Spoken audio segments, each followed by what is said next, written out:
Et c'est reparti pour Smart Bourse, votre double dose quotidienne de marché en direct sur Bismart, chaque jour à la mi-journée, 12h30, 13h. Et le soir, la grande édition, le grand digest de l'information économique, financière et boursière pendant une heure à partir de 18h30. Au sommaire ce soir, une nouvelle séance positive pour les marchés européens. Tout va pour le mieux sur les indices boursiers. L'appétit est au rendez-vous également. On a pu prendre connaissance des calculs effectués par les équipes de Bank of America Merrill Lynch. Sur les 5 derniers mois, les fonds actions globaux dans le monde ont collecté plus encore que sur les 12 dernières années. Sur 5 mois, la collecte s'établit à 576 milliards de dollars pour ces fonds actions globaux. Et c'est une partie du marché des actions et de la bourse contre 425 milliards, 450 milliards de dollars sur les 12 dernières années. Donc un appétit historique qui s'est matérialisé sur ces marchés actions depuis plusieurs mois maintenant.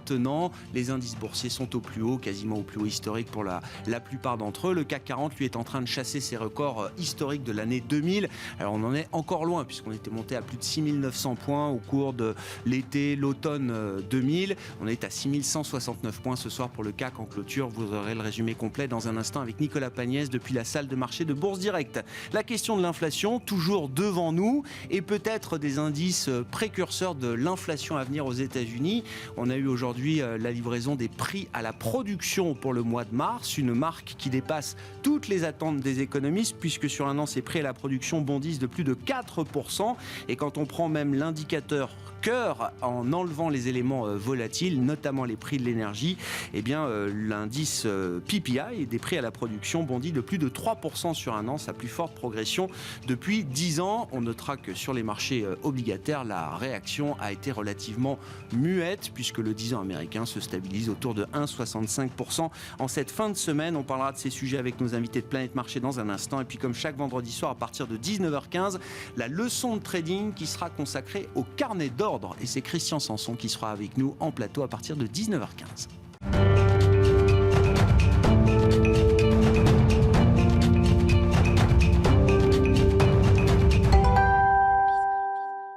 Une nouvelle séance de hausse pour le CAC pour terminer cette semaine positive. Le résumé complet avec Nicolas Pagnès depuis la salle de marché de Bourse Direct. Le CAC 40 finit finalement la séance à l'équilibre ou presque. L'indice parisien gagne 0,06% ce soir à 6169 points. Sur la semaine, le CAC 40 qui gagne un peu plus de 1%. On notera que depuis le 1er janvier, l'indice parisien gagne en revanche un peu plus de 11%. La séance d'aujourd'hui qui a été relativement calme dans l'attente du début de la saison des résultats qui débutera la semaine prochaine avec la publication des résultats trimestriels des grandes banques américaines, mais aussi en France des résultats de LVMH, L'Oréal ou encore Publicis. Une saison qui sera particulièrement scrutée afin de vérifier si l'amélioration des perspectives économiques se traduit dans les résultats des entreprises de part et d'autre de l'Atlantique. En attendant, la séance d'aujourd'hui a évolué dans le vert sur le marché parisien durant toute la matinée, malgré des volumes d'échanges relativement faibles. Les investisseurs étaient portés donc depuis ce matin par un optimisme venu des États-Unis avec la prise de parole de Jérôme Powell hier soir lors d'une réunion organisée par le FMI où il a rappelé que la Fed avait pour vocation de continuer à soutenir l'économie pour le moment et que la reprise de l'activité pouvait entraîner des hausses de prix momentanées mais qu'il n'y a pas pour l'heure de risque inflationniste. Un discours en phase d'ailleurs avec ce que les investisseurs avaient pu lire dans les minutes de la Fed publiées mercredi soir. Les craintes semblent cependant toujours présentes puisqu'il aura fallu que l'indice des prix à la consommation aux États-Unis pour le mois de mars ressorte 2 fois plus élevé qu'attendu en croissance de 1% pour que le CAC 40 perde finalement cet après-midi l'avance qu'il continuait de prendre depuis ce matin et qui laissait espérer à plusieurs investisseurs un nouveau pic sur le chemin de son record qui date de septembre 2000 à 6944 points.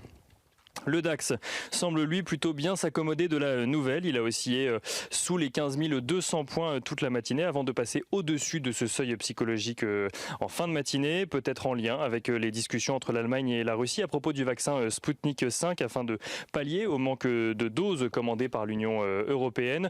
Une commande qui, si elle a lieu, sera faite avec l'aval de l'Agence européenne du médicament, précise le gouvernement allemand. Et en Allemagne, justement, on notera que la production industrielle recule de 1,6% 0,7% en février par rapport au mois de janvier. La tendance est la même en France avec un recul de 4,6% cette fois-ci sur un mois après la progression de 3,3% au mois de janvier. Du côté des valeurs à suivre à présent à la Bourse de Paris aujourd'hui et donc ce soir, on notera tout d'abord que Airbus a annoncé ce matin avoir livré 72 avions commerciaux en mars à 34 clients. L'avionneur a également constaté 28 nouvelles commandes enregistrées. Sur le premier trimestre, donc Airbus a livré un total de 125 avions à 44 clients, ce qui lui a permis d'être la plus forte hausse du CAC 40 une partie de la journée avant de clôturer ce soir en très légère hausse, plus 0,3% donc pour Airbus ce soir. L'équipementier automobile Acwell dégage de son côté un bénéfice net de 85,5 millions d'euros en 2020, affichant une marge de 12% sur l'année en progression de 3,7 points par rapport à 2019. Acwell qui clôture dans le rouge cependant ce soir, perdant un peu plus de 2,2%. Ruby, l'entreprise spécialisée dans le stockage de produits liquides industriels, annonce de son côté la suspension temporaire de son programme de rachat d'actions, un programme qui visait à réduire le capital social de l'entreprise, donc un programme mis en pause alors que l'entreprise a déjà récupéré un peu plus de 2,5% de son capital social. Ruby qui perd ce soir un peu plus de 3,7%. Et on notera que Air France s'apprécie aujourd'hui, porté par le soutien de l'État français toujours depuis plusieurs jours, mais aussi par l'espoir d'une potentielle reprise des vols internationaux au Royaume-Uni à partir du 17 mai. Le Royaume-Uni qui ne doit s'exprimer sur le sujet que dans un mois, mais en attendant, le Royaume-Uni continue du coup son programme de réouverture de l'économie. Lundi prochain, le Royaume-Uni procédera à une réouverture des terrasses pour le moment et des magasins non essentiels. Air France donc dont on parlait qui gagne 1,66%.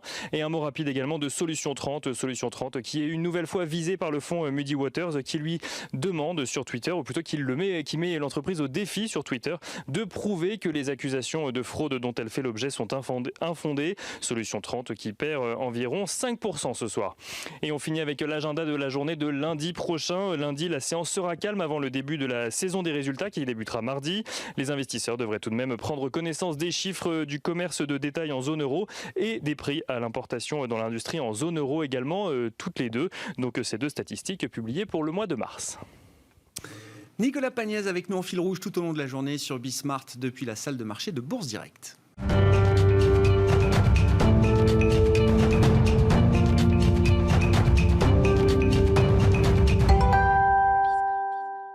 Trois invités avec nous chaque soir pour décrypter les mouvements de la planète marché. Olivier Ringard est avec nous en plateau, le directeur des investissements de Neuflize OBC. Bonsoir Olivier. Bonsoir. Merci d'être là. L'autre Olivier du jour, Olivier de Béranger, est avec nous également en plateau. Bonsoir Olivier. Bonsoir Grégoire. D'être le directeur de la gestion de la financière de l'échiquier et à distance avec nous depuis la Suisse en visioconférence, Stéphane Barbier de la Serre, stratégiste global macro chez Macor Capital Markets. Bonjour et bienvenue Stéphane.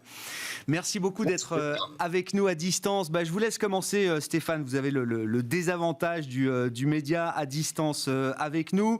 Est-ce que la peur a disparu sur les marchés ? Le VIX est revenu depuis plusieurs séances sous le niveau des 20 et revenant ainsi sur les niveaux qui prévalaient avant la pandémie, avant le choc pandémique sur les marchés. Le VIX, l'indice de la peur qui mesure la volatilité du marché américain. Tous les indices boursiers marquent des plus hauts historiques, même le stock 600 en Europe. La collecte actions, en tout cas dans les fonds actions globaux, n'a jamais été aussi importante en quelques mois. En quelques mois, on a collecté autant qu'en une décennie sur les fonds actions globaux. Est-ce que tout va bien, Stéphane ? Alors, vous parliez du VIX, mais je pense que c'est un très bon vecteur d'analyse. Il y a deux manières de voir le VIX, qui, comme vous le savez, a le nom redoutable d'indice de la peur. Si vous avez une vision vert à moitié plein, vous direz que le VIX traduit encore une certaine forme de prudence, au fond, puisque finalement, la dernière fois qu'on était sur des niveaux de marché comparables, eh bien, il était plutôt aux alentours des 10-12. Ou alors vous pouvez avoir un raisonnement de verre à moitié vide et dire au fond il était au-dessus des 20 et donc qu'est-ce qu'il faut retenir ? Moi je crois qu'effectivement on est dans un climat d'euphorie et qu'on commence à sentir probablement des signes de complaisance ici ou là. On observe cette semaine que vous avez à la fois les taux qui baissent et les actions qui se tiennent globalement bien, avec des distinguos sectoriels importants dont on reparlera. Mais attention de ne pas tomber dans le rallye de tout. Pour autant, vous voyez, là encore, j'en reviens au VIX, qui me paraît vraiment être, et vous mettez l'accent dessus avec beaucoup de pertinence, Grégoire, probablement l'axe le plus intéressant aujourd'hui à observer. Moi, je crois que le VIX va aller nettement plus bas. On a un objectif chez Macor à 13,50 assez rapidement. Donc, vous voyez, ça laisse encore du grain à moudre pour des raisonnements, j'ai envie de dire, constructifs. Sachant que il faut là encore garder raison, on ne va pas monter à ce rythme éternellement.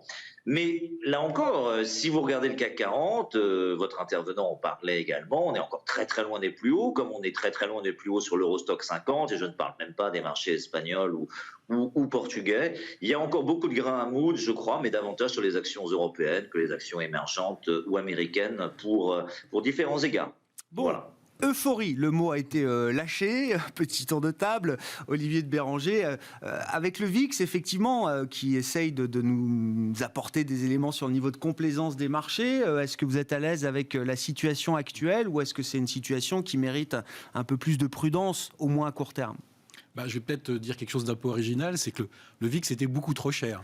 Avec le VIX, qu'est-ce que c'est ? C'est la volatilité attendue par les intervenants qu'on extrait du prix des options qui servent à couvrir les portefeuilles sur le marché américain. Et depuis, on va dire, mi-novembre, la volatilité réalisée, et pas la volatilité anticipée, était beaucoup plus près de 12-13% que des 20, 22, 23 qu'on a connus sur le VIX. Donc en fait, on avait un actif, enfin c'est pas un actif le VIX, on avait un indicateur de peur qui était beaucoup trop élevé et qui est en train de rejoindre la réalité. Donc je suis assez d'accord avec ce qui vient d'être dit, un niveau normal de VIX aujourd'hui est probablement plutôt plus bas que ce qu'on avait jusqu'à présent. Après, ça veut dire qu'il faut anticiper ce qui va se passer dans le mois ou les mois qui viennent. Et là, effectivement, le mot de complaisance a été cité. Je ne peux pas dire qu'on peut parler de complaisance, mais probablement qu'il y a des poches d'exubérance. C'est-à-dire qu'on a vu qu'il y a quand même certains actifs, certaines histoires, certains leviers qui sont quand même... De quoi vous parlez, Olivier, pour être concret ? C'est quoi les signaux d'alarme un peu concrets là, qui peuvent résonner aujourd'hui chez vous ? On a parlé d'Archegos, on a parlé de Greensill, on peut parler de Gupta, on va parler de l'affaire Wirecard. Enfin, on voit qu'il y a une espèce de complaisance à regarder certaines contreparties ou certains actifs qui quand même est un signe d'un marché... où l'euphorie est quand même assez proche. Alors, pour l'instant, on n'a pas de risque systémique de mon point de vue. On a eu des alertes localisées, mais enfin, quand même des alertes qui peuvent coûter cher. Ouais. On n'a pas de risque systémique, mais il faut quand même être un peu plus méfiant, à mon avis, que ce qu'on pouvait être en début d'année. Donc, le rallye, il peut continuer, peut-être pas à un rythme aussi important que ce qu'on a vu. Peut-être justement, si le VIX baisse, c'est peut-être pas idiot de garder ses positions, mais d'acheter des protections, puisque quand vous achetez une protection, vous payez le VIX, donc vous payez la vol anticipée et pas la volatilité réalisée. Garder ses positions, mais regardez si on peut pas se hedger, se couvrir un petit peu, je pense que c'est une bonne idée. Et je rappelle que dans les marchés de volatilité, ce qui a mis, si je puis m'exprimer ainsi, un bazar noir, ça a été toute l'activité des particuliers. Ça a été particulièrement vrai au mois de septembre dernier, ça a été très vrai en janvier, février aux États-Unis. Là, ils sont un peu en train de se calmer. Le trading des particuliers aux États-Unis diminue. Et c'est pour ça aussi que, en gros, ils arrêtent d'acheter des calls, des options d'achat sur tout ce qui passe. Et donc, la volatilité implicite commence à diminuer. Bon. Donc attention un petit peu, même si on reste optimiste. Bon, sur l'analyse du marché global, qu'est-ce que vous voulez ajouter, Olivier Ringard ? Est-ce qu'on est dans l'idée quand même, si on fait le lien avec une stratégie d'investissement, de se laisser porter aujourd'hui ? Est-ce que c'est ça le mot d'ordre ? Le message est... Bon, je rejoins ce qui a été dit, mais le message est de dire que malgré le caractère exceptionnel de cette crise, ce qui se passe sur les marchés est tout à fait normal. Et on retrouve peu ou prou la situation qu'on a eue par exemple en 2008-2009. En 2008, on a le pic sur la volatilité qui intervient au mois d'octobre. Et il faut un peu plus d'un an pour que ce fameux VIX se normalise. De la même manière, au cours de ces 12 derniers mois, le pic de la volatilité est en mars. Il faut à peu près 12 mois pour que la volatilité, ce fameux VIX, se normalise. Quand on regarde après le comportement des marchés d'actions, on s'aperçoit que la première phase de rebond s'est faite principalement sur ce qui fonctionnait très bien avant la crise. Donc les valeurs tech, de la technologie, ont massivement surperformé, on va dire du mois d'avril au mois d'août de l'année dernière. Et là aussi, on était encore de nouveau dans un schéma assez traditionnel. Et puis on est rentré dans une deuxième phase, à partir de la fin octobre, début novembre, où de nouveaux leaders sont arrivés et on a pu voir, par exemple, les small caps surperformer très nettement les grandes capitalisations boursières, en particulier aux États-Unis. On voit que le marché européen, depuis 6 mois, fait mieux que le Nasdaq. Donc on est en train d'entrer dans une nouvelle phase du cycle de marché. Se pose maintenant la question de savoir si on n'est pas de nouveau en train d'entrer dans une troisième phase. Et il est probable qu'on rentre dans une troisième phase parce que cette grande première phase s'est faite avec une expansion des multiples, ce qui est là aussi un mouvement assez naturel dans le cadre d'une reprise économique et d'une reprise de marché, où on a une très forte expansion des multiples et où les prix vont beaucoup plus vite que la progression des résultats des entreprises. Et on rentre désormais dans une phase où le prix va aller beaucoup moins vite que la progression des résultats des entreprises. Et cette phase de contraction des price earnings ratio est une phase là aussi normale, traditionnelle, que l'on vit traditionnellement dans toute phase de marché après une très forte reprise, va sans doute générer des comportements différents à l'intérieur de ces marchés. Et ça veut dire que la saison de résultats, et Nicolas Pagnès le rappelait, qui recommence la semaine prochaine, va être pour le coup une vraie saison importante, trimestrielle, j'entends. Pas nécessairement. Pas nécessairement. La saison des résultats. Toujours pas. Non, la saison des résultats ne va faire que valider ce que l'on voit. Oui. La saison des résultats ne fera que valider le fait qu'on a une très forte croissance aux États-Unis au premier trimestre, que l'économie européenne finalement n'est pas si mal que ça, avec un secteur manufacturier qui est véritablement en train d'accélérer. Donc les résultats des entreprises ne vont faire que valider ce que l'on a vu au cours de ces 3 à 6 derniers mois. Ce qui va se poser pour le coup d'après, c'est de savoir si la croissance économique continue d'accélérer ou si le pic d'accélération est en train d'être atteint. Va se poser la question de savoir quel régime d'inflation allons-nous avoir. Allons-nous rentrer dans un peu plus d'inflation, en particulier aux États-Unis? Et puis enfin, évidemment, 2 questions qui sont très liées à ces problématiques, que sont quid des taux longs et quid du dollar? Justement, Olivier de Béranger, l'obligataire, c'est un peu votre domaine. Alors c'est intéressant parce que la question de l'inflation, on en parle depuis des mois, elle revient aujourd'hui avec un indicateur de prix, les prix à la production, non pas les prix à la consommation aux États-Unis au mois de mars. Jusqu'à présent, sur les prix à la consommation, on n'a pas vu grand-chose. On sait que c'est à venir, mais on n'a pas vu grand-chose dans les marques précédentes. Mais là, l'indice des prix à la production nous dit il se passe quelque chose. On est sur un rythme de progression annuelle qu'on n'a plus vu depuis 10 ans, à plus de 4% pour cet indicateur américain au mois de mars. Toute la question, c'est de savoir si c'est une hausse des prix ou si c'est de l'inflation. C'est-à-dire, est-ce que c'est un mouvement circulaire, hausse des prix, hausse des salaires, qui est en train de s'engager et c'est vrai pour l'instant qu'aux États-Unis. En Europe, on n'en est pas encore là. Donc, est-ce que c'est un mouvement circulaire d'augmentation des prix et des salaires qui s'engage, ou est-ce que ce sont des effets de confinement, déconfinement, stockage, déstockage? C'est encore un petit peu tôt pour le dire, mais c'est vrai quand même que ça a quand même surpris à la hausse. Ouais. C'est-à-dire que quand bien même tout le monde avait en tête qu'il y a un an, les prix du pétrole sur les futurs étaient négatifs, que le prix des matières premières s'était effondré avec l'arrêt net de l'économie, tout le monde a quand même calculé un chiffre qui était quand même inférieur à ce qu'on a publié. Alors, un chiffre ne fait pas une série ni un changement de tendance, mais c'est vrai qu'il y a probablement un point d'alerte, et c'est d'ailleurs ce qui avait été anticipé par les marchés obligataires. Et paradoxalement, on est en meilleure situation aujourd'hui qu'en février, parce qu'en février, c'était les taux réels qui augmentaient. Oui. Aujourd'hui, les taux nominaux, en tout cas si on prend le PPI, ils ont fortement diminué, puisque on a une hausse des prix et des taux à long terme qui n'ont pas bougé. Ouais. Donc, ce qui est toujours inquiétant pour les marchés de taux d'intérêt, c'est quand les hausses de taux d'intérêt sont drivées par des hausses des taux réels. Ouais. C'est-à-dire qu'on a une vraie crainte dans le marché obligataire d'un emballement prix-salaire. Pour l'instant, on n'est pas encore là aux États-Unis, mais franchement, c'est un point d'attention qu'on avait peut-être du mal à imaginer il y a encore quelques semaines. À 1,65, 1,75 sur le 10 ans américain, on est monté un peu au-delà de 1,75, mais aujourd'hui on est plus proche de 1,65. Qu'est-ce qu'on a déjà anticipé? Est-ce qu'on a déjà vu peut-être le pic des anticipations d'inflation dans le marché pour cette année, en tout cas C'est pour ça que ce seront les chiffres, à mon avis, de mai et juin qui seront importants. C'est-à-dire que après le pic de l'effet de base de l'année dernière, est-ce qu'on revient aux 1,52% dont on avait l'habitude sur les prix qui enlèvent l'énergie et l'alimentation, en gros tout ce qui est très volatile, ou pas? Moi, je pense que pour l'instant, on a peu d'informations sur ça. Je continue de penser que c'est plutôt une hausse des prix de certains produits qui sont en manque. On a parlé des semi-conducteurs. Je pense que vous avez entendu parler des sachets de ketchup, ou même des dérailleurs de bicyclettes.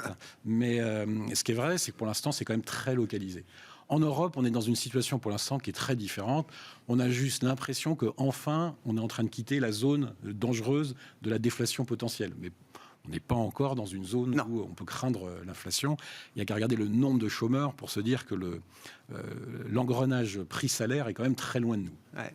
1,65 sur le 10 ans américain, c'est vrai qu'à 1,70, 1,75, tout le monde visait 2. Est-ce que 2, ça reste un objectif légitime pour cette année? Encore une fois, sur le cas américain, Olivier Ringard. Sur le très court terme, c'est possible, puisqu'il est vraisemblable que l'accélération de la croissance économique américaine se poursuive et que le pic n'ait pas été encore atteint. Ouais. Et que ça se fera au même moment où l'inflation va accélérer et va peut-être surprendre à la hausse, comme Olivier vient de le dire. Donc on peut avoir une poursuite de la pression sur les taux longs américains au cours de ces prochaines semaines. La question qui est sans doute plus importante, c'est quel est le coup d'après? Est-ce qu'on a un taux de 10 ans américain qui continue de se normaliser, qui continue de remonter, parce que la croissance économique américaine continue d'accélérer également, de bien se porter, avec des pressions inflationnistes qui progressivement sont en train de se constituer? Ou au contraire, rebasculons-nous dans le schéma dans lequel on est depuis 10 ans, voire 20 ans, où la croissance en moyenne aux États-Unis est à 2% et l'inflation en moyenne aux États-Unis est à 1,5%. Ce qui n'est pas du tout le sens quand même des efforts déployés par les États-Unis. Depuis qu'on s'est vu, il s'est passé encore trois choses nouvelles. Enfin, je veux dire, c'est hors de question pour l'administration Biden de revenir à l'état qui a précédé au cours de la décennie passée, Olivier. Oui, pour l'instant, tout va dans le sens du premier scénario, où tout va dans le sens. Il y a beaucoup de choses, en tout cas les politiques économiques mises en place font en sorte de faire basculer notre régime économique dans ce premier scénario de plus forte croissance et de plus forte inflation. Pour autant, il y a quand même des forces structurelles qui restent en jeu, qui restent présentes et qui continuent d'avoir leur impact sur le système économique. On peut parler du taux de chômage qui reste assez élevé en moyenne dans le monde, même s'il a très nettement baissé aux États-Unis au cours de ces derniers mois. On peut parler de l'endettement des agents économiques, États, entreprises, ménages, qui sont également normalement une force déflationniste. On peut parler de la mondialisation également, qui reste encore assez présente, même si peut-être que là aussi on est en train de rentrer dans un nouveau régime. Donc il est sans doute encore trop tôt pour se prononcer et pour savoir dans quel régime on va basculer. Pour notre part, pour l'instant, on considère qu'on va rester dans le régime dans lequel on est depuis une dizaine d'années. Mais on a un peu de sympathie pour le scénario où on basculerait dans un nouveau régime, en particulier pour l'économie américaine. Oui, avant tout pour l'économie américaine, effectivement. Stéphane Barbier de la Serre, qu'est-ce que cette discussion vous inspire? Allons-y sur la stratégie américaine, qui est quand même impressionnante depuis un moment. Évidemment, l'idée, c'est d'effacer totalement le narratif de stagnation séculaire qui a alimenté le débat économique aux États-Unis. On sent que l'administration Biden n'est pas du tout à l'aise avec cette idée-là. Ils veulent vraiment passer à autre chose. Ils s'en donnent visiblement les moyens. Je reviens au taux 10 ans américain. Est-ce qu'à 1,65, 1,75, est-ce qu'on a déjà anticipé cette volonté politique ou les efforts déployés par l'administration Biden, ou est-ce que c'est encore un chemin devant nous, Stéphane? Je crois que c'est une étape, alors je ne dirais pas une étape dans un chemin de croix en cette période pascale, mais il y a quelque chose comme ça. Je crois que quand vous écoutez les responsables américains, aussi bien sur le plan politique, budgétaire, monétaire, vous avez le sentiment qu'il y a une volonté effectivement d'aboutir à un nouveau paradigme. Et il y a quelque chose qu'Olivier a dit qui est très juste, me semble-t-il, c'est que jusqu'à présent, les marchés ont bien anticipé ce qui se passe sur les taux. Ce chiffre de PPI pourrait être un game changer, donc l'évolution des prix à la production aux États-Unis, qui revient sur des rythmes sous-jacents, surtout le sous-jacent qui compte de plus de 3%. C'est pas encore certain que ce soit un game changer, mais je pense qu'on s'oriente vers quelque chose comme ça. Et les marchés, dans une large mesure, l'ont anticipé. Je crois qu'on est que sur une étape, que ça arrangera les autorités politiques, Joe Biden en tête, mais également la Fed, si les anticipations d'inflation continuent de croître. De toute façon, ils ne font rien pour les contrer, bien au contraire. Si vous regardez les anticipations d'inflation via les TIPS, les obligations indexées sur l'inflation aux États-Unis, sur un rythme à 10 ans, on est aux alentours de 2,35 et ça ne rebaisse pas beaucoup. Il me paraîtrait assez logique, mais je n'obtiendrai pas le prix Nobel de finance pour ça, qu'à un moment donné, le taux 10 ans, dans un régime où l'inflation regarde un petit peu plus vers le ciel, tende vers ce taux d'anticipation. Donc je pense qu'on verra assez rapidement le taux 10 ans américain casser ses plus hauts récents. Les plus hauts récents d'ailleurs sont largement techniques, hein. 1,77%, c'est arrêté, c'est pas un hasard, c'est un Fibonacci 50%, donc un niveau de retracement à long terme sur le mouvement de baisse récent. Et quand on cassera 1,77, je pense qu'on ira assez rapidement à 2, 2,25. Et après, on verra. Mais pour l'instant, effectivement, les marchés ont bien anticipé et je pense vont être encouragés dans leurs anticipations par le chiffre d'aujourd'hui qui est important, me semble-t-il. Effectivement, bon, les marchés ont assez peu bougé là-dessus, les marchés obligataires, mais on verra effectivement dans les prochains jours comment est-ce que la dynamique peut éventuellement reprendre. Gardez la parole, Stéphane. Je voulais qu'on dise un mot quand même de la fiscalité parce que ça a été le gros sujet de la semaine. Alors, c'était déjà prévu dans le plan Biden sur les infrastructures qu'une partie soit financée par une remontée de la fiscalité sur les entreprises, entre autres, aux États-Unis. La grande nouveauté, c'est que les États-Unis reviennent à la table des négociations OCDE pour dicter leur manière de voir la mise en place d'un impôt minimum mondial. Je précise qu'au passage, au cours de cette semaine, le Nasdaq a pris 4%. Et quand même, quand on parle de taxation au niveau mondial, il y a quand même un secteur qui est principalement visé, c'est les GAFAM et la tech américaine en l'occurrence. Comment est-ce que vous regardez cette nouvelle donne fiscale, Stéphane ? Alors, il y a deux choses, et vous le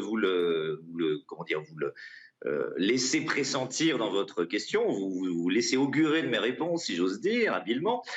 Mais la performance des technologiques, cette semaine, elle doit, à mon avis, autant si vous voulez, une espèce de phénomène que j'appellerais la revanche des losers sur les winners. C'est-à-dire que si vous regardez les winners, entre guillemets, du trimestre précédent, eh bien, cette semaine, donc en ce début de trimestre, tout ce qui avait gagné au trimestre précédent a sous-performé et tout ce qui avait sous-performé au trimestre précédent, technologique en tête, a sous-performé. Mais vous avez également l'or qui a surperformé, vous avez également le franc suisse, le yen, vous voyez. Donc voilà, donc à très court terme, il faut garder cette optique-là. Maintenant, si on se projette de manière beaucoup plus, j'ai envie de dire, j'ose pas dire macro-prudentiel, mais il y a quelque chose comme ça. Si effectivement on arrive à un régime de taxation minimale sur les grandes entreprises mondiales, c'est pas bon du tout pour les technologiques. Et de toute façon, je crois, là encore, que si on se replace dans un scénario global qui est plutôt, là encore, à une persistance des anticipations d'inflation, vous avez envie d'être long de titres qui sont plutôt pas avec des gros PE et pas avec des niveaux de valorisation extrêmement élevés, hein, sans avoir fait beaucoup de mathématiques. Je pense que tout le monde va comprendre ça, pas besoin d'avoir fait Polytechnique. Mais voyez, donc, tout dépend de l'angle. Moi, je trouve cette histoire de taxation minimale est très intéressante. Je doute qu'elle aboutisse très rapidement. C'est un débat très intéressant, mais pour l'instant, j'ai envie de dire, c'est trop tôt pour l'analyser, me semble-t-il. Et je crois qu'il faut plutôt garder l'angle actuariel, et cet angle actuariel vous incite plutôt à toujours regarder avec les yeux de Rodrigue pour Chimène ou de Chimène pour Rodrigue le value plutôt que le momentum, et les cycliques plutôt que les valeurs très valorisées. Bon, Voilà. très clair. Sur la question de la fiscalité, alors je sais pas, c'est un gros sujet évidemment ouvert. On a l'impression que les États-Unis prennent tout l'OCDE de court là en se remettant autour de la table des négociations sur cette partie mondiale, hein, j'entends. Bah, la France Olivier, la France en a rêvé, Joe Biden, sans vouloir le faire. Ça me fait penser à plusieurs choses. La première, c'est d'abord quel track record pour Joe Biden. Il a 78 ans, ça fait 78 jours hier qu'il a été investi entre le plan de relance, les infrastructures, la hausse d'impôts potentiels. Il y a un plan qui arrive d'ailleurs sur l'éducation et la santé. Ah oui. D'ici un mois ou deux. C'est quand même un track record incroyable. D'une lisibilité, d'une cohérence impressionnante. La deuxième réflexion, je disais, la France en a rêvé, les États-Unis l'ont fait. Pourquoi est-ce que la France voulait 12,5 de taux minimum ? C'est parce que c'est le taux minimum en Irlande. Ouais. Donc, est-ce que Joe Biden va arriver à unifier les impôts en Europe, ce qui serait quand même quelque chose d'assez extraordinaire. Donc, quand même, ce sujet, il montre à quel point, en fait, les Européens sont lents à décider et à quel point, avec une volonté politique, on dit c'est comme ça et c'est pas autrement, et on va à la table de négociation. Donc, ça, c'est ma deuxième remarque. Sur l'impact sur les valorisations des technologiques, quand on regarde les secteurs les plus impactés potentiellement, c'est effectivement les technos et la santé. Oui. C'est les deux secteurs qui ont l'air, aux États-Unis, d'avoir des taux d'imposition moyens qui sont, on va dire, entre 12 et 15. Passer à 21, c'est jamais agréable, mais c'est pas non plus. Ça les met pas à terre. Que sur 100 de résultats avant impôt, au lieu de vous rester 88, il va vous rester un peu moins, 80, d'accord. C'est pas dramatique. C'est important, forcément ça a un impact sur les valorisations de ces secteurs-là, mais en tout cas pour tous les secteurs qui peuvent pas délocaliser, les taux d'imposition moyens sont pas très loin des 20-22%. Donc en fait la remontée des impôts domestiques à 28 ou d'un impôt minimal mondial à 21, c'est pour l'instant c'est très difficile de calculer l'impact exact. Je crois que tout le monde est en train de faire tourner des tableurs dans tous les sens pour voir à peu près ce que ça va donner. Mais ce que j'en retiens quand même, c'est une leçon de détermination politique assez incroyable. C'est-à-dire que moi, quand même, je ne veux pas répéter une deuxième fois. Si, vous avez le droit. Je viens de dire, mais si jamais les États-Unis arrivent à unifier le taux d'impôt minimal en Irlande sur le taux moyen européen, alors là, je dis chapeau. Parce qu'en plus, ils proposent 21%. C'est-à-dire que le maire, la France, c'est 10-12. C'est ça, voilà, 12,5, comme vous disiez. C'est l'Irlande. Et c'est pour ça que c'était 12,5. Alors, je sais bien que Joe Biden, je crois, a 8 de ses arrière-grands-parents qui sont irlandais, mais quand même, c'est une réussite. Bon, tour de force américain. Est-ce que tout le monde a y gagné quand même sur cette histoire d'imposition minimum mondiale ? Est-ce que c'est avant tout un super coup pour les États-Unis qui évite évidemment que leur corporate américain court-circuite la fiscalité américaine en les traquant où qu'ils soient dans le monde ? Olivier Ringard. De toute façon, ça pouvait venir que des États-Unis, ce mouvement-là. C'est la première économie mondiale. Donc à partir de là, le mouvement de remontée du taux d'imposition sur les entreprises ne pouvait venir que des États-Unis. Et toute volonté européenne ou d'un autre pays émergent ou d'un pays au sein de l'Europe aurait été vaine et n'aurait pas suffi à avoir le résultat, à produire un résultat d'une grande ampleur. Donc ça vient des États-Unis. Il est possible, pour ne pas dire probable, que ça se réalise, compte tenu du poids économique de l'économie américaine. Qu'est-ce que ça signifie ensuite sur les marchés financiers ? Effectivement, ça vient d'être dit, ça va avoir un impact sur la croissance des bénéfices des entreprises, donc ça va avoir un impact immédiat en 2022, probablement sur la valorisation des entreprises, puisqu'on aura une croissance des bénéfices des entreprises qui sera sans doute bien moindre que ce que nous anticipons aujourd'hui. Donc ça peut peser un peu sur les marchés financiers. Est-ce que ça peut pour autant remettre en cause les dynamiques qui sont en cours? Non, aussi longtemps qu'il y aura de la croissance. Bon, un mot de l'Europe, il nous reste 12 minutes. Isabelle Schnabel, membre allemande du directoire de la Banque Centrale Européenne, s'exprimait dans Der Spiegel aujourd'hui. Interview donc d'Isabelle Schnabel, au cours de laquelle elle estime que, alors elle fait référence à la décision de la Cour constitutionnelle de Karlsruhe, qu'elle ne souhaite pas commenter, mais qu'elle constate. Donc Karlsruhe bloque pour l'instant la ratification du fonds de relance européen, le Recovery Fund, le temps d'étudier des recours qui ont été déposés. Isabelle Schnabel estime que ce serait un désastre économique si le déploiement du Recovery Fund était reporté indéfiniment. Est-ce que ce serait un désastre économique pour la zone euro, Olivier Ringard? Ce serait sans doute, alors par rapport au 78, là on est au, je sais plus, 300 et quelques jours après la signature du plan. C'était le 18 mai 2020, l'annonce en tout cas, le signal politique Macron-Merkel, c'était le 18 mai 2020, ratifié je crois en juillet après par le Conseil. Malheureusement, il n'a pas été exécuté. Alors, si c'est un plan de relance, on peut dire aussi que le plan de relance de Biden, il n'est pas non plus exécuté aujourd'hui. Si on essaye de comparer... Les chèques sont arrivés quand même pour partie. Oui, mais là, c'est le plan de soutien, c'est le rescue. Bien sûr. Oui. Nous aussi, c'est le plan non, de mais rescue. essayons de comparer ce qui est comparable. Le Recovery Fund, pour moi, c'est plus quand même le plan de... Oui, infrastructure. Voilà, ça correspond plutôt à plan de relance par les infrastructures. Bref, je vous laisse continuer, Olivier. Non, mais pour revenir au sujet, ça serait... sans doute pas un désastre économique, mais ça serait un gros problème politique et un gros problème en termes de signal donné par les autorités européennes, puisque lorsque ce plan a été conclu l'année dernière, un certain nombre d'observateurs considéraient que ce plan était un renforcement très important de la zone euro, puisqu'il participait à créer un embryon de dette européenne et donc il favorisait la renormalisation des primes de risque observées sur les marchés de taux d'intérêt. Et on a pu voir par exemple que le taux 10 ans italien, espagnol, portugais a reconvergé tranquillement vers les taux français et les taux allemands.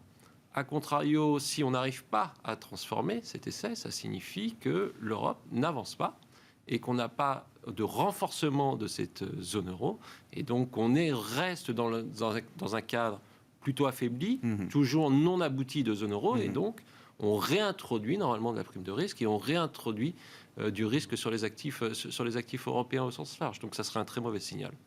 Olivier de Béranger, je note au passage, alors c'est des calculs à confirmer, et puis on mélange beaucoup de choses quand on fait la comparaison États-Unis-Europe, mais des économistes s'amusent à calculer que le stimulus américain apportera plus de stimulus à la zone euro que le propre Recovery Fund européen. Bien sûr, les États-Unis, c'est un pays de consommateurs qui importent. Donc, si vous exportez les bons biens de consommation qui sont achetés par le consommateur américain, ou si vous produisez... vous êtes dans la chaîne de production d'infrastructures ou de transition énergétique ou de travaux publics qui vont être appelés par les nouveaux plans d'infrastructures américains, vous allez plutôt être bien traité. Mais je pense que Olivier a tout à fait raison, c'est le signal politique qui est très mauvais. C'est pas un désastre économique, c'est un désastre politique. C'est un désastre politique et c'est un signal, je pense, que d'incompréhension que même tous les citoyens européens ne comprennent pas. C'est-à-dire pourquoi c'est aussi long, pourquoi quand on décide au mois de mai quelque chose, que c'est validé au mois de juillet, déjà c'est long, enfin c'était même en août par l'ensemble des pays membres, ça prend un temps quand même, c'est incompréhensible en fait, c'est un peu... c'est pour ça que le signal il est vraiment mauvais du point de vue politique.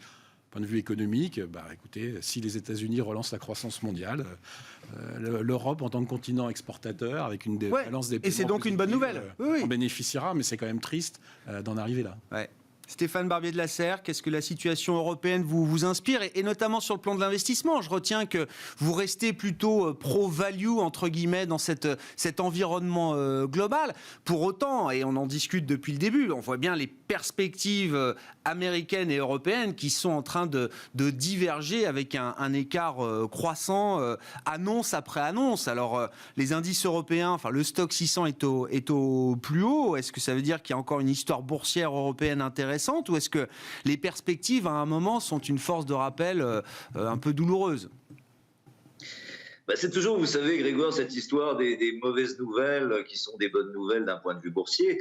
Et là, le fait est, je détesterais l'idée de tirer sur une ambulance, surtout cette semaine d'un point de vue institutionnel européen, mais dire que l'Europe ressort affaiblie des 18 derniers mois serait, je dirais, relèverait de la litote la plus cruelle. Mais c'est précisément pour ça que, d'une certaine manière, je préfère être investi sur les actions européennes aujourd'hui qu'américaines, parce que ce différentiel me paraît voué, vous voyez, ce que je veux dire un peu perversement, mais c'est une méthode qui a fait ses preuves sur les marchés, à se combler d'une manière ou d'une autre, que ça vienne de la force économique du plan Overlord développé par les Américains dans tous les domaines, ou que ça vienne d'un rebond plus ou moins hypothétique de la dynamique européenne qu'on attend et qu'on espère tous quelque part.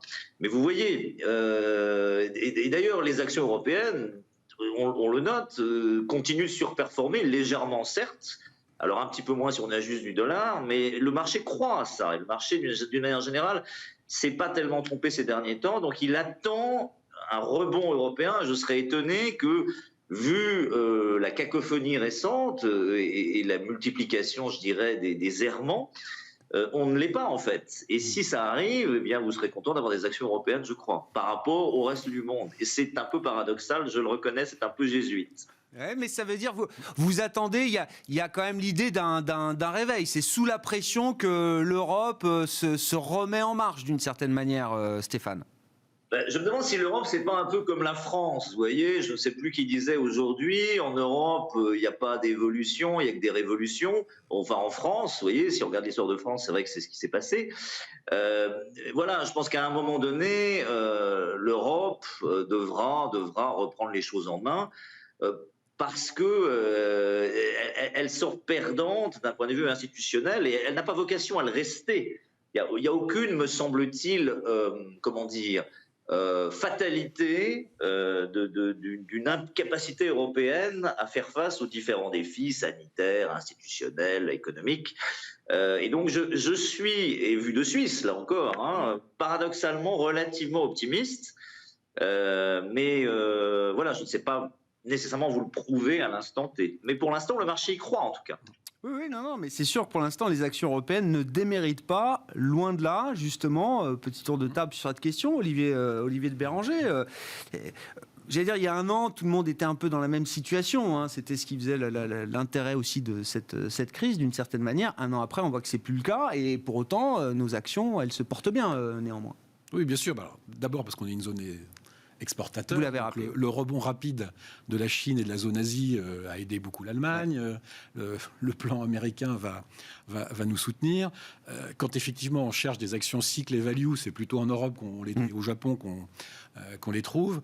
Tout à l'heure, je parlais de poches d'exubérance. On peut quand même en trouver dans le marché européen cyclique value. Vous savez qu'il y a quand même des titres cyclique value qui sont au plus haut historique. Ouais. Il y a des secteurs qui sont au plus haut historique. Si vous prenez par exemple le secteur travel and leisure, les voyages et le loisir, vous êtes au plus haut historique. Ouais. Au moment de mars 2020, vous aviez retrouvé les niveaux de 1995. Aujourd'hui, vous êtes au plus haut historique. Donc, croire que dans les 2 ans qui viennent, hôteliers, voyagistes, compagnies aériennes, hôtels et autres vont faire le meilleur résultat qu'ils aient jamais fait de l'histoire, moi j'ai un petit doute quand même. Donc il y a quand même des endroits où le marché n'a pas tout à fait raison. Enfin, en tout cas, anticipe des choses. On peut en douter. C'est un peu le scénario ciel bleu quand même sur certains secteurs. Après, il y en a d'autres. Par exemple, le secteur bancaire qui est toujours un secteur très, qui a rebondi, quasiment doublé depuis les points bas d'octobre, qui est pas excessivement cher. Donc il y a encore des... Vous êtes constructif toujours sur le secteur bancaire depuis des mois. Depuis le mois de septembre. Depuis le mois de septembre, le lancement de l'émission, voilà. Je me souviens très bien, on en parlait avec vous ici même. On a doublé en gros depuis ce temps-là et on est toujours positif parce que c'est toujours pas cher. Ouais. En revanche, d'autres secteurs cycliques value commencent à être chers. Vous savez que Saint-Gobain est au plus haut historique. Ouais. Bon... Bien sûr, il y a la transition énergétique, bien sûr, mais si on se retrouve sur des croissances potentielles en Europe ou en France autour de 1,2, 1,4, comme c'est la prévision de Bercy, on en parlait avant l'émission, c'est difficile d'anticiper des croissances aussi fortes pour ces actifs-là. Oui, c'est ça. Se dire qu'on va payer plus cher demain des valeurs cycliques par rapport à l'historique récent, c'est pas encore une évidence. Dans certains secteurs, oui. Ouais. En revanche, d'accord. Ouais. En revanche, tactiquement, c'est vrai qu'il y a encore du chemin à faire. Donc, à mon avis, on va dire qu'on a fait les 2 tiers du chemin, disons, pour sortir un chiffre, sur le rattrapage du value par rapport à la croissance. Mais ça, c'est une question de valeur relative. C'est pas une question de valeur absolue. Bon, c'est vrai que vous citiez la perspective. Bercy a présenté ce programme de stabilité qui va être envoyé à Bruxelles. C'est l'exercice chaque année. Bon, 2025, retour à 1,4% de croissance. Non, mais c'était la question tout à l'heure américaine. Est-ce qu'on revient au schéma précédent ou est-ce que c'est une nouvelle histoire ? Là, c'est écrit en tout cas dans les prévisions qu'on envoie à Bruxelles. Tout à fait. Oui. Bon, et pour conclure avec vous, Olivier Rajard, je ne veux pas vous laisser sans voix comme ça. Non, mais cette nouvelle phase de marché, c'est ce que vous nous décriviez tout à l'heure. Et alors, est-ce qu'on est encore dans ce match croissance-value ? Vous disiez ce sera beaucoup plus sélectif. Est-ce que dans cette sélectivité, on a plutôt envie de regarder dans les valeurs cycliques encore décotées en Europe ? Ou est-ce que le match est beaucoup plus équilibré désormais ? Je pense qu'il faudra regarder dans les deux, en fait. Il faudra être plus sélectif, aussi bien du côté des valeurs de croissance que du côté des valeurs cycliques. Aujourd'hui, on a toujours un mouvement qui supporte les cycliques aussi longtemps qu'on a cette accélération du momentum économique. Mais cette accélération, elle va sans doute arriver à sa fin d'ici à l'été. Et on va rentrer donc dans cette nouvelle phase de marché où il faudra sans doute être beaucoup plus sélectif sur les valeurs cycliques, mais également sur les valeurs de croissance qui restent tout de même richement valorisées, puisqu'elles n'ont pas souffert d'une énorme rotation sectorielle, au sens où elles n'ont pas beaucoup baissé. Et donc la sélectivité va s'imposer au cours de ces prochains mois et d'ici à la fin de l'année. Et d'ailleurs, si on regarde le marché plus globalement, il est probable qu'on ait déjà fait une bonne partie des gains de cette année 2021. Il y a sans doute encore une progression, toujours une appréciation qui est probable sur les prochains mois, mais l'espérance de gain se réduit au fur et à mesure. Est sans doute inférieure à ce qu'on a eu au cours de ces premiers mois de cette année. Merci beaucoup, messieurs. Merci d'avoir participé à Planète Marché ce soir. Olivier Rajard, directeur des investissements de Neuflis OBC. Olivier de Béranger, directeur général délégué et directeur de la gestion de la financière de l'Échiquier. Et Stéphane Barbier de la Serre qui nous accompagnait à distance, stratégiste global macro chez Macor Capital Markets à Genève.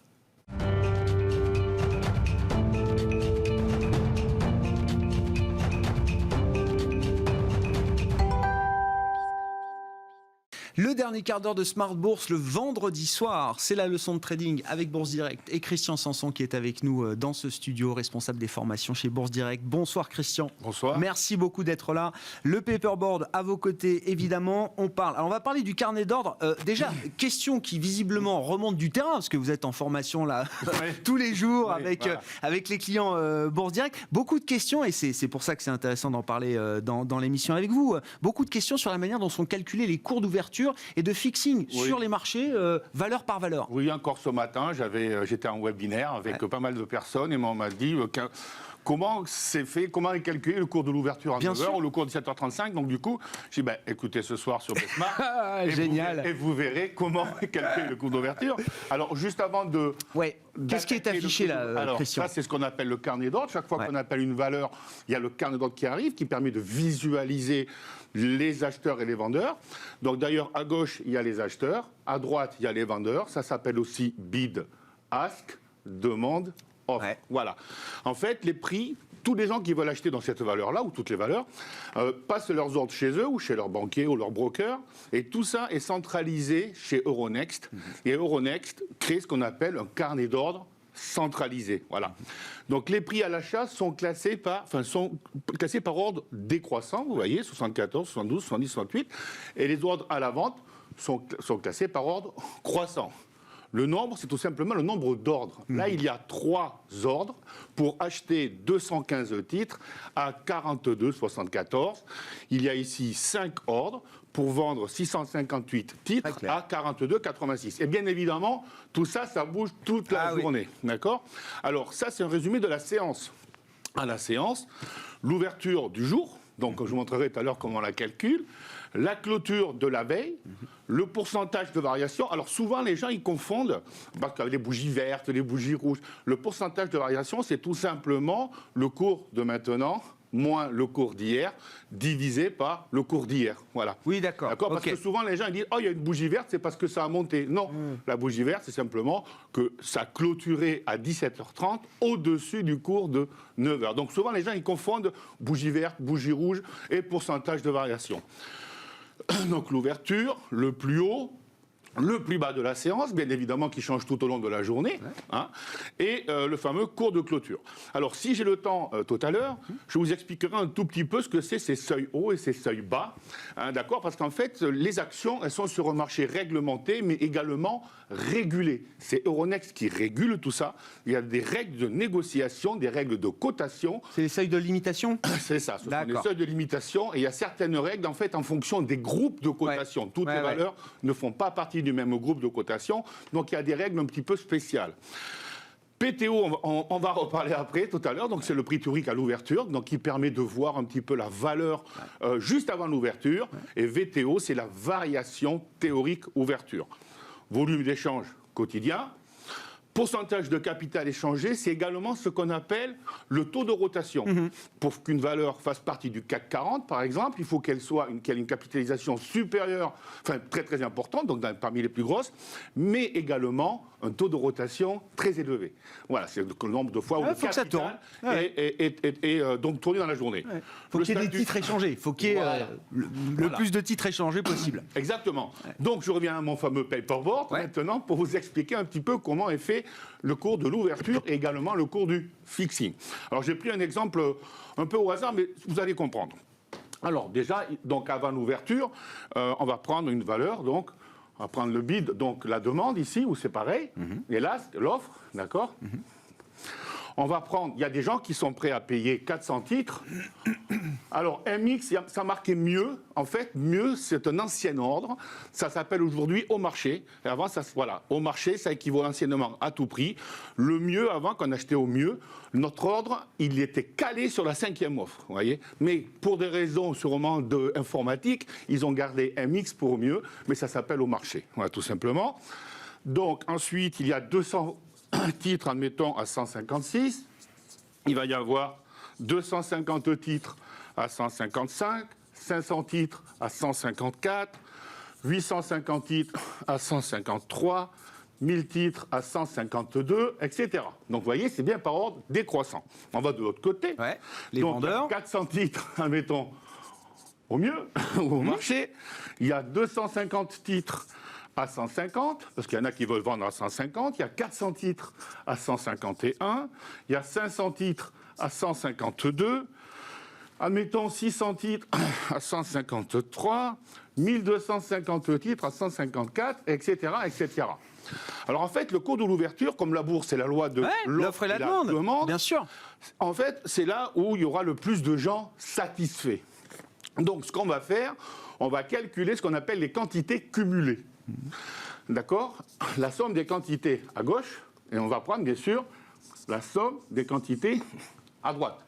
S'il y en a 400 qui sont prêts à acheter à n'importe quel prix et qu'il y en a 200 qui sont prêts à acheter à 156, alors il y en a combien qui sont prêts à acheter à 156?